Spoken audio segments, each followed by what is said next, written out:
இலக்கிய தரம் உங்களுக்காக. இந்த அரங்கத்திலே அமர்ந்திருக்கிற அத்தனை நல்ல உள்ளங்களுக்கும் வணக்கம். முதலில் மதிப்பிற்குரிய பேராசிரியர் ராமச்சந்திரன் சார் அவர்களுக்கு வணக்கம். இந்த நிகழ்வில் தலைமையேற்றுக் கொண்டிருக்கக்கூடிய பாப்பாக்குடி செல்வமணி சார் அவர்களுக்கும் வணக்கம். மற்றும் இந்த நிகழ்விலே பங்கேற்றிருக்கக்கூடிய பல மூத்த பேராசிரியர்கள், அறிஞர்கள் அனைவருக்கும் வணக்கம். பெயர் ஒவ்வொருவராக குறிப்பிட்டு சொல்கிறேன். நிகழ்ச்சிக்கு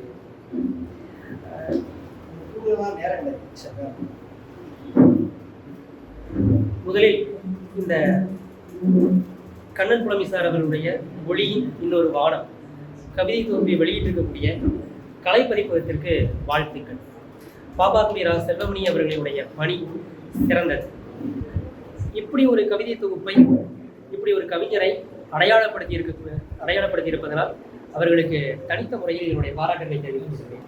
இதுபோன்று பல கவிஞர்களை, பல படைப்பாளிகளை கலைப்பதிப்பகம் வெளிக்கொண்டு வந்திருக்கிறது, இன்னும் கொண்டு வர வேண்டும் என்றும் கேட்டுக்கொள்கிறேன். இந்த கவிதை தொகுப்பிற்கு அணிந்துரை வழங்கியிருக்கக்கூடிய வண்ணதாசன் சார் அவர்களின் அணிந்துரை மட்டுமே 1000 வானத்திற்கு சமம், 1000 வாழ்த்துக்களுக்கு சமம். அதை தவிர, அதைவிட மேலும் கூடுதலாக இந்த நூலுக்கு வேறொரு அறிமுகமோ பாராட்டுதலோ தேவைப்படவில்லை. இருந்தாலும் இந்த நிகழ்ச்சியில் ஒளியின் இன்னொரு வானம் என்கிற கவிதை தொகுப்பில் கவிஞர் கண்ணன் புலமி அவர்களுடைய கவிதையினுடைய சாராம்சங்கள், அவர் எழுதி கொண்டிருக்கக்கூடிய, வெளியிட்டிருக்கக்கூடிய கவிதையின் கருத்துக்கள், எப்படி இப்படி ஒரு கவிதை தொகுப்பை அவரால் எழுத முடிந்தது என்பதை பற்றி ஆச்சரியப்படுகிறேன். முதலில் கவிதை தொகுப்பை வாசிக்க ஆரம்பிக்கும் பொழுது அப்படி ஒரு எண்ணம் இல்லை. ஆனால் கவிதை தொகுப்பை வாசித்து முடித்த பிறகு நிஜமாகவே ஒரு பரவசம் ஏற்பட்டது. ஒவ்வொரு கவிதையும் முத்தானது, ஒவ்வொரு கவிதையும் நட்சத்திரங்கள் போல ஜொலிக்கக்கூடிய, எந்த கவிதையும் விட்டுவிட முடியாது. ஒவ்வொரு கவிதையிலும் ஏதோ ஒரு சுவாரஸ்யத்தை, ஏதோ ஒரு அழகை, ஏதோ ஒரு மென்மையை, ஒரு ஆவேசத்தை அவரை வெளிப்படுத்தி இருக்கிறார்.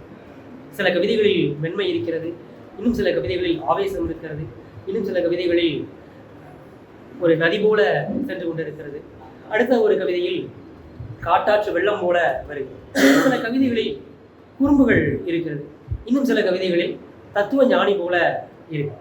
ஸோ எந்த ஒரு கவிதையுமே சோரம் போகாமல் சாரத்தோடு மிகச்சிறப்பாக எழுதியிருக்கிறார். ஒரு வரிகள் சொல்வார்கள், என்மேல் விழுந்த மழைத்துளியே இத்தனை நாளாய் எங்கிருந்தாய் என்று எழுதிய என் கவியே இத்தனை நாளாய் எங்கிருந்தாய் என்பது போல ஒளியின் இன்னொரு வானம் தந்த கவிஞர் கண்ணன் புலமி அவர்களே, இத்தனை நாளாய் எங்கிருந்தீர்கள் என்று நான் கேட்கத் தோன்றுகிறேன். ஒரே ஒரு சந்திரன் தான் இரவுக்கெல்லாம், ஒரே ஒரு கதிரவன் தான் உலகுக்கெல்லாம், ஒரே ஒரு வானம்தான் மனிதருக்கெல்லாம். ஆனால் கவிஞர் கண்ணன் புலமி அவர்களுக்கு மட்டும் ஒளியின் இன்னொரு வானம், அவருக்கு மட்டும் இன்னொரு வானம் வாய்த்திருக்கிறது. பல கவிதைகளை பட்டியலிட முடியும், இருந்தாலும் ஒரு சில கவிதைகளை மட்டும் இங்கே தொட்டு செல்கிறது. மிகவும் ரசித்த கவிதை, முதல் கவிதையாக, பயன்படாத விரிப்பையும் ஏமாந்து போன எறும்புகள் தூக்கிச் சென்று விட்டன. அந்த வரிதான் நான் ரசித்த முதல் கவிதை. பயன்படாத விரிப்பையும் ஏமாந்து போன எறும்புகள் தூக்கி சென்று விட்டன. எறும்புகள் ஒரு பயன்படாத விரிப்பை தூக்கி சென்று விட்டன. அந்த எறும்புகள் எதற்கு வந்தன? கண்ணன் புலமி அவர்களை தூக்கி செல்வதற்கு. கண்ணன் புலமி அவர்களை தூக்கி செல்ல முடியுமா? அவ்வளவு எளிதில் முடியாது. அவர் கண்ணன் புலமி, கவிஞர், யானை, கவி யானை. ஆனால் எறும்புகள் தூக்கி செல்வது போல தன்னை ஏன் அப்படி நினைத்துக் கொள்கிறார்? முதலிலே குறிப்பிட்டபடி கவிதைகளில் தத்துவ ஞானம் இருக்கும், குறும்புகள் இருக்கும், ஒரு சித்து விளையாட்டு இருக்கும். சித்தனுடைய நிலைகளில் அனிமா, மகிமா, லகிமா என்றெல்லாம் சொல்வார்கள். இந்த கவிதை அனிமா வகையைச் சேர்ந்தது. அணுவை விட சிறியது, அணுவுக்குள்ளும் இருப்பது அணுவை விட சிறியது என்பது. எறும்புகள் தூக்கிச் செல்லக்கூடிய ஒரு சிறிய ஒரு அணுவாக தன்னை மாற்றிக்கொள்கிறார். அதுவும் ஏமாந்து போன எறும்புகள், வந்து ஏமாந்து விட்டு போன எறும்புகளாக குறிப்பிடுகிறார். அதை நாம் ரசிக்க வேண்டும். அடுத்ததாக மகிமா என்கிற ஒரு பகுதி, சித்தனுடைய கவிதைகளிலே மகிமா என்பது மலையை போல் விஸ்வரூபம் எடுப்பது. அதுவும் ஒரு கவிதையை சொல்லியிருக்கிறார். ஆனைவரத்து புலிவரத்து அதிகமாகிவிட்டது என்று போக்குவரத்து கேள்விப்பட்டிருப்போம். அதுபோல ஆனைவரத்து புலிவரத்து அதிகமாகிவிட்டது என்று எந்த மலையும் எந்த மரமும் பக்கத்து மாவட்டங்களுக்கு இடம்பெயர்வதில்லை. நம்ம அன்றாடம் தினசரிகளிலே நாளிதழ்களிலே படிக்கக்கூடிய வழக்கம்தான், காணக்கூடிய செய்தி தான். புலிகள் ஊருக்குள் வந்து விட்டன, யானைகள் வந்து வாழைத்தோட்டத்தை செதித்து விட்டன, கரும்பு காட்டை அழித்து விட்டன, புலிகள் மாட்டை கடித்து விட்டன என்றெல்லாம் படிக்கக்கூடிய விஷயம் தான். மனிதன் என்ன செய்கிறான் என்றால் அதற்காக இடம்பெயர்கிறான் வேறு ஊருக்கு. இந்த ஊரில் இருக்க முடியாது என்று. நான் ஏற்கனவே மூணாறிலே இருந்ததனால் அங்கே தினந்தோறும் இது ஒரு செய்தி இருக்கும். இந்த ஊரிலே இந்த எஸ்டேட்டிலே யானை புகுந்து விட்டது, அந்த எஸ்டேட்டிலே புலி வந்து விட்டது, சிறுத்தை வந்து விட்டது என்று ஒவ்வொரு நேரம் மனிதர்கள் தங்களை இடம் மாற்றிக் கொள்வதற்காக பிரயத்தனம் செய்வார்கள், மாற்றிக்கொள்வார்கள். ஆனால் இங்கே ஆனை வரத்து புலி வரத்து அதிகமாகிவிட்டது என்று எந்த மலையும் எந்த மரமும் தன்னை இடம்பெயர்த்துக் கொள்வதில்லை. மலை பறந்து விருந்து இருக்கிறது, அது எதுவுமே சொல்வதில்லை. யானைகள் நடமாடுகின்றன, புலிகள் நடமாடுகின்றன, பாம்புகள் ஊர்வன பரப்பன எல்லாவற்றிற்கும் அவை இடம் கொடுக்கிறது. அதில் அவர் பயன்படுத்திருக்கக்கூடிய சொல், நிறைய சொற்களை கவனிக்க வேண்டும். மற்ற கவிஞர்களுக்கும் அல்ல மற்ற கவிதைகளுக்கும் கண்ணன் புலமி சார் அவருடைய சொற்பிரயோகங்களுக்கும் நிறைய வித்தியாசம் இருக்கு. அவர் சொற்களை தேர்ந்தெடுத்து பயன்படுத்துகிறார், செதுக்கி பயன்படுத்துகிறார்.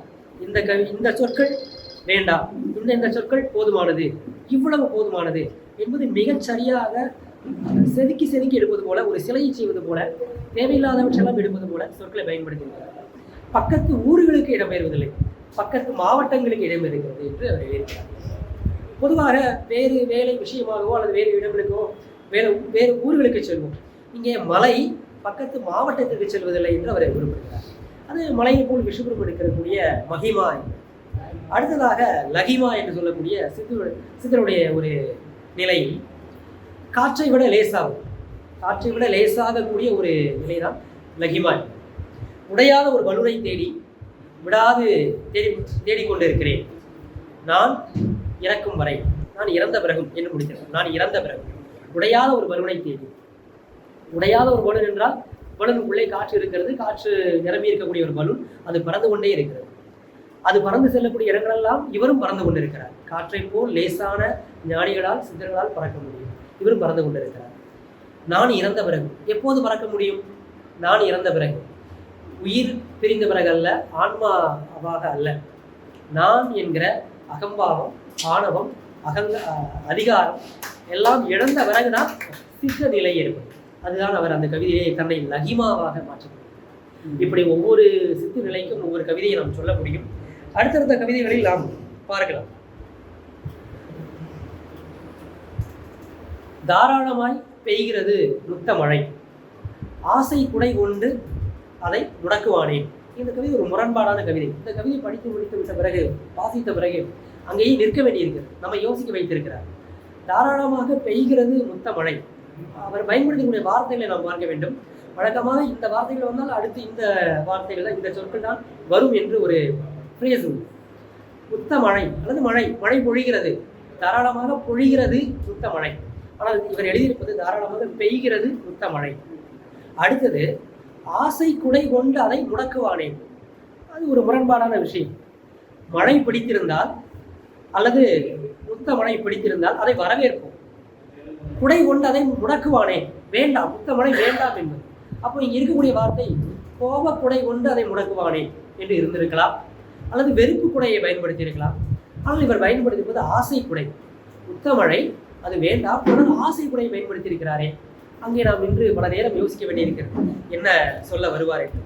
ஏற்கனவே கவிஞர் பாப்பாக்குடி ரா செல்வமணி சார் அவர்கள் தன்னுடைய தலைமை உரையை குறிப்பிட்டிருக்கிறபடி பூனையை பற்றி ஒரு கவிதையை சொல்லியிருந்தார். அதை நான் இறுதியாக முடிக்கும் பொழுது அதை பற்றி நான் என்னுடைய கருத்துக்களை பகிர்ந்து கொள்கிறேன். இன்னொரு கவிதை, அமைதி கனத்து வீடாய் விரிந்திருந்த காலை நேரத்தில் ஒரு சில்வர் பாத்திரம் விழுந்து நான் உடைந்தேன். வழக்கமான வார்த்தை அல்ல, அமைதி கனத்து. வழக்கமான சொல் கனத்த அமைதி, வீடு முழுவதும் பரவி இருந்தது. இது அப்படியே ரிவர்ஸில் மாற்றிடுது. அமைதி கனத்து வீடாய் விரிந்திருந்த அதிகாலை நேரத்தில், காலையில் 5 மணி அல்லது 6 மணிக்கு ஒரு பெரிய கனத்த அமைதி இருக்கும். அந்த அமைதியில் ஒரு சில்வர் பாத்திரம் விழுந்து நான் உடைந்தேன். அந்த அமைதியில் நாமும் அமைதியாகத்தான் இருப்போம்.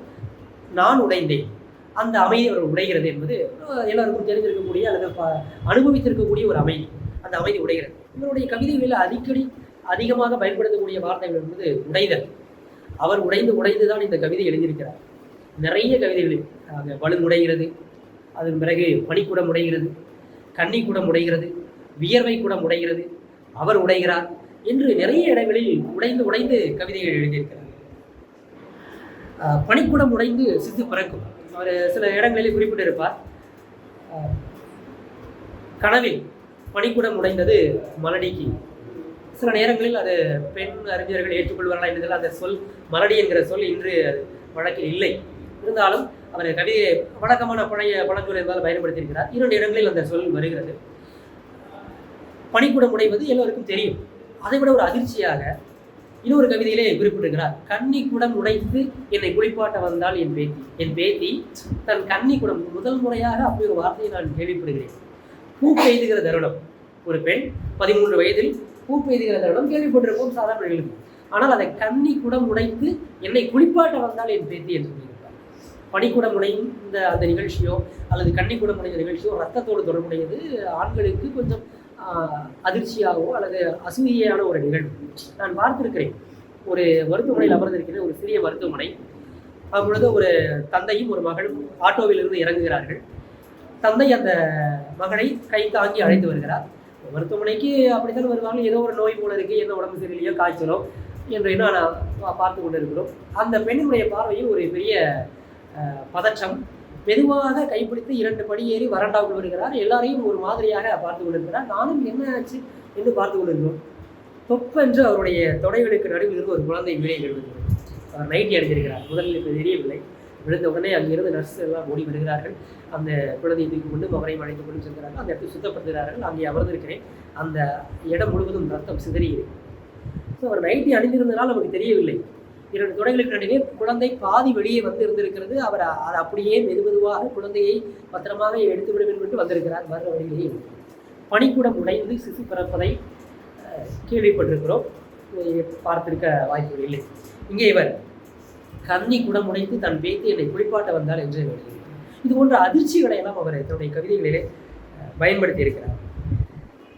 அடுத்தது கொஞ்சம் சேட்டையும் செய்வார். குறும்புகள். அவருடைய கவிதைகளை நிறைய குறும்புகள். ஒரு குழந்தை மனதோடு கவிதையை அணுகியிருக்கிறார். குழந்தை மனம் இருந்தால்தான் கவிதையை நம்மால் எழுத முடியும், உலகை ரசிக்க முடியும், நிகழ்வை ரசிக்க முடியும்.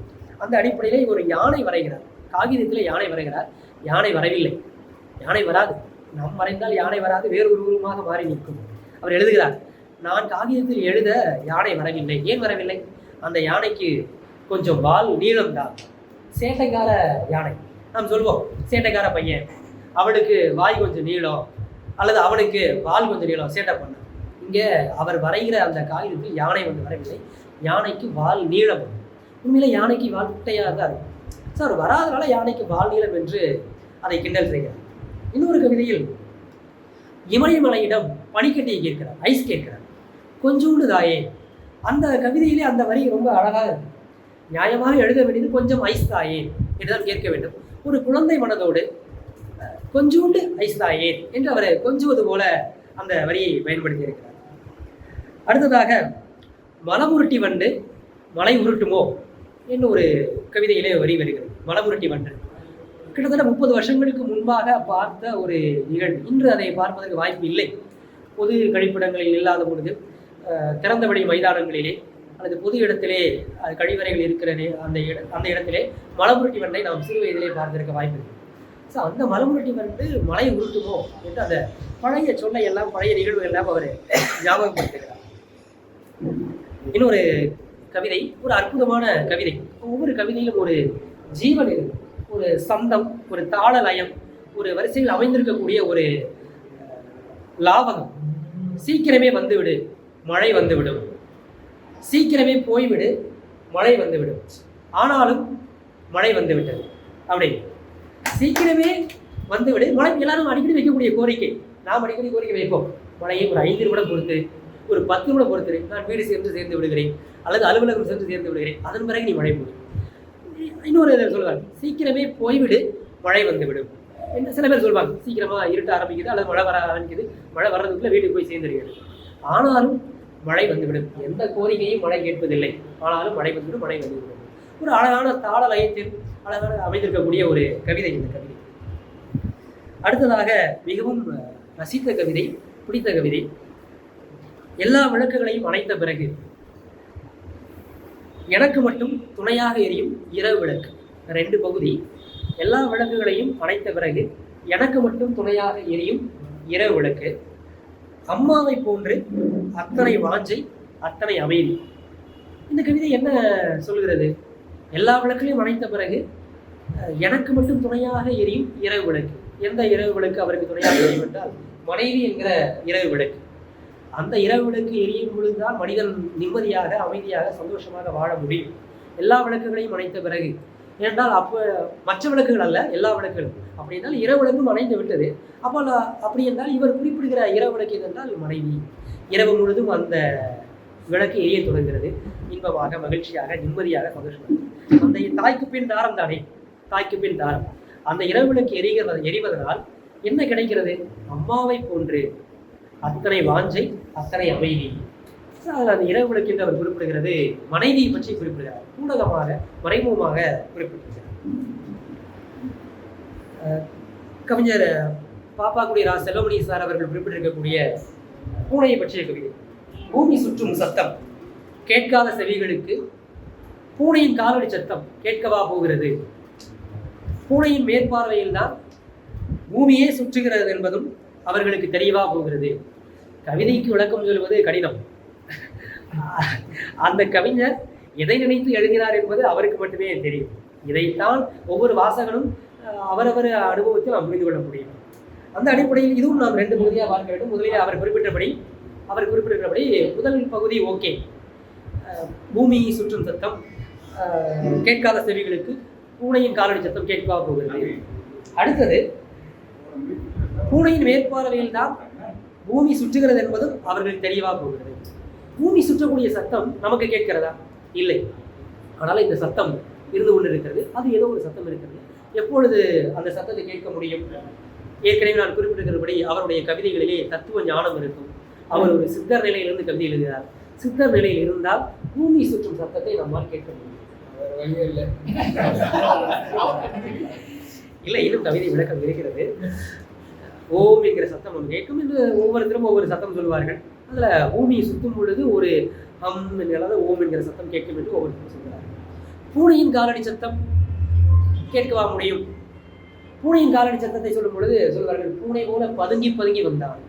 பூனை வருவது யாருக்கும் தெரியாது. ஆனால் அந்த சத்தம் இருக்கிறது. அது நம்மால் கேட்க முடியுமா? கேட்க முடியாது. அதுவும் கேட்க வேண்டும் என்றால் அந்த ஞான நிலையிலே இருந்தால் கேட்க முடியும். அடிக்கடி பாடலிலே வைரமுத்து சொல்வார், பூ பூக்கு மோசை அதை கேட்கத்தான் ஆசை. பூ பூக்கிறது, ஒரு ஓசையும் எழுகிறது, அதை நம்மால் கேட்க முடியும். அந்த ஆசை பூப்புக்கு மோசையினுடைய அந்த ஆசை, பூப்புக்கு மோசை கேட்க வேண்டும் என்று ஆசைப்படுகிறது. இங்கே பூமி சுற்றும் சத்தத்தையோ அல்லது பூனையின் காலடி சத்தத்தையோ கேட்க வேண்டும் என்றால் அந்த நுண்ணிய நிலைக்கு நம் மனம் செல்ல வேண்டும். அடுத்த பகுதி, பூனையின் மேற்பார்வையில் தான் பூமியே சுற்றுகிறது என்பதும் அவர்களுக்கு தெரியவா போகிறது. பூனையை வழக்கமாக சொல்வது என்றால் ஒரு பழமொழி சொல்வார், பூனை கண்ணை மூடிக்கொண்டால் உலகமே இருண்டு போகும். அந்த பழமொழியை ரிவர்ஸ் இந்த கவிதை. பூனை கண்ணை மூடிக்கொண்டால் உலகமே இருண்டு விடும். பூமி நினைத்துக் கொள்கிறதா, நாம் தான் இந்த உலகத்தை மேற்பார்வை செய்து கொண்டிருக்கிறோம். நாம் கண்ணை மூடிவிட்டால் இந்த உலகத்தில் ஒன்றுமே இயங்காது, உலகமே நின்று விடும் என்று. பூமி சுற்றுகிற சத்தம் கேட்காது, பூனையினுடைய காலத்தில் யாரும் கேட்காது. பூனையை பற்றி குறிப்பிடும் பொழுது ஒரு சாதாரண மனிதன், மிகச் சாதாரண மனிதன் இந்த உலகத்தில் இருந்து கொண்டிருக்கிறான். அவனுடைய வேலை செய்து கொண்டிருக்கிறான். அவன் நினைத்து கொண்டிருக்கிறான், நான் தான் இந்த உலகத்தையே பார்த்து கொண்டிருக்கிறேன். அதுவும் கவிஞன், அதிலும் கவிஞன், நான் தான் இந்த உலகத்தையே நடத்தி கொண்டிருக்கிறேன். ஒவ்வொருவருக்குள்ளும் அந்த எண்ணம் இருக்கிறது, என்னால் தான் எல்லாம் நடந்து கொண்டிருக்கிறது என்பது போல அந்த கவிதை வந்து ஏதோ ஒவ்வொரு கவிதையிலையும் ஒவ்வொரு உள்ளீடு இருக்கு. இறுதியாக நிறைவாக அவர் ஒரு கவிதையிலே குறிப்பிடுகிறார், நம்மை இன்னொருவர் நம்புவதாக சொல்வதை கேட்பது எத்தனை சுகமாக இருக்கிறது. அப்படித்தானே வாழ்வும், அப்படித்தானே யாவும். நாம் அன்பு செய்வதற்கு அல்லது நாம் நம்பிக்கை கொள்வதற்கு, நம்மிடம் அன்பு செலுத்துவதற்கு, நாம் சொல்வதை கேட்பதற்கு இருப்பார்கள். நம்மை நம்புவதற்கு யாராவது இருக்க வேண்டும். நம்மை யாராவது நம்பினால்தான் நம் வாழ்க்கையே ஒரு பிடிப்பு இருக்கும். நாம் நம்மை நம்புவதை விட நம்மை இன்னொருவர் நம்புவதன் மூலமாக நாம் அறிய பலத்தை பெற முடியும், ஒரு நம்பிக்கையை பெற முடியும். அதைத்தான் சொல்கிறார். நம்மை இன்னொருவர் நம்புவதாக சொல்வதை கேட்பது எத்தனை சுகமாக இருக்கிறது. அப்படித்தானே வாழ்வும், அப்படித்தானே யாவும். கவிஞர் கண்ணன் புலவி அவர்களே, நான் மட்டுமல்ல, நாங்கள் அத்தனை பேரும் உங்களை நம்புகிறோம். நீங்கள் இன்னும் பல கவிதைகளை தர வேண்டும், கவிஞர் பல புத்தகங்களை வெளிப்படுத்த வேண்டும், வெளியிட வேண்டும் என்று வாழ்த்தி அவருக்கு வாழ்த்து சொல்லி எனக்கு இந்த வாய்ப்பை நல்கிய தமிழ்நாடு கலை இலக்கிய பெருமன்றத்திற்கும் நன்றி சொல்லி அமர்கிறேன். கவிஞர் கண்ணன் புலவி அவர்களே, நீங்கள் ஆகச்சிறந்த கவிஞர், நீங்கள் பெரும் எழுத்தாளர். வாழ்வு நலம் பயக்கட்டும். வாழ்த்துப்படும்.